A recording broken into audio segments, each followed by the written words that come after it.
Hello and welcome to Reroll. My name is Angus Morrison, and if this video doesn't get flagged as inappropriate, I will be stunned. I'm already sure that my request for review codes was scooped up by email filters, because really there are only so many times you can write Dominatrix before you start sounding like a disgraced physics teacher.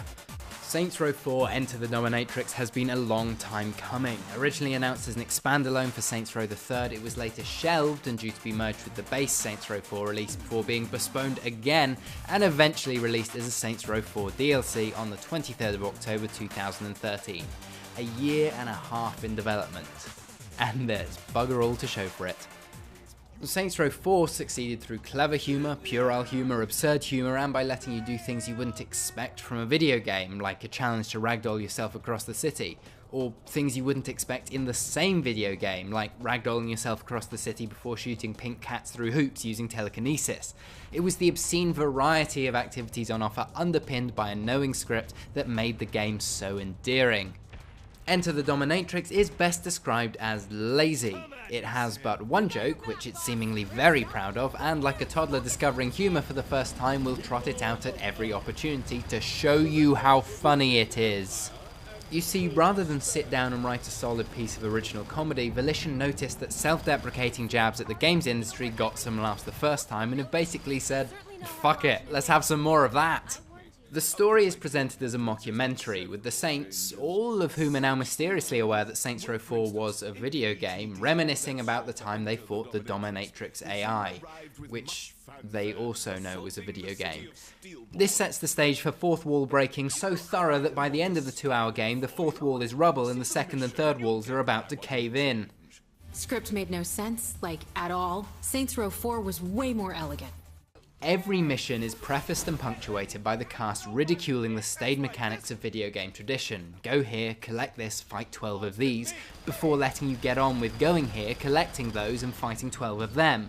At no point do they attempt to innovate or apply humour to the gameplay. Shooting up the public and traversing the same city you've already explored takes up most of your playtime. So in this context, jibes at the industry only serve to highlight how uninspired the underlying missions in Dominatrix are.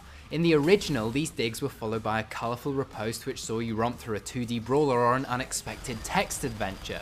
The DLC points out its dull tasks and expects you to laugh.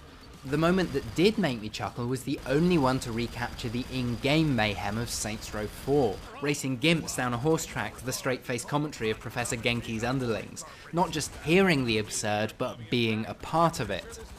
And the devs clearly weren't short on ideas. In a misguided attempt to amuse, you're repeatedly shown motion graphics cutscenes of various awesome gameplay to have one of the cast chip in with a joke about how they didn't have the budget for it. Now get back to your fetch quests. It's really quite insulting in DLC you've shelled out £6 for to be teased all the cool ideas the devs couldn't be bothered to put in and then forced back to the grind. There is a brief, about 1 minute long segment at the game's conclusion which attempts to half-heartedly realise one of these ideas. What results is a reskinned vehicle segment which you have no control over and which leads into another 2D cutscene. It's nothing but an admission of low production values that the devs attempt to distract from by ridiculing their own creation. Please don't misunderstand, self-deprecating humour is in my DNA. I am a Brit after all, it's all we have. But it's not a substitute for a script. You can't make something crap and preempt all criticism just by going, it's meant to be crap. It's meant to be crap.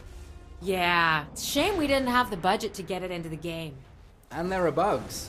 Perhaps. I can't quite tell if certain mechanics are broken or if they're intentional but mystifying changes. For one thing, you no longer have your full repertoire of superpowers. In the course of Enter the Dominatrix, I found that my ability to slam the ground from the sky had been entirely disabled. Meanwhile, PC players will find that tanks still handle like upside-down shopping trolleys, and that the health of enemy tanks, who mostly ignore your presence, is subject to unknowable laws of its own. Enter the Dominatrix is utterly underwhelming. It rides on the coattails of Saints Row 4 and takes the path of least resistance in trying to recreate its success. The developers are right on one thing though, the gaming go-to of fetching X is bad, killing Y is bad, this DLC is bad.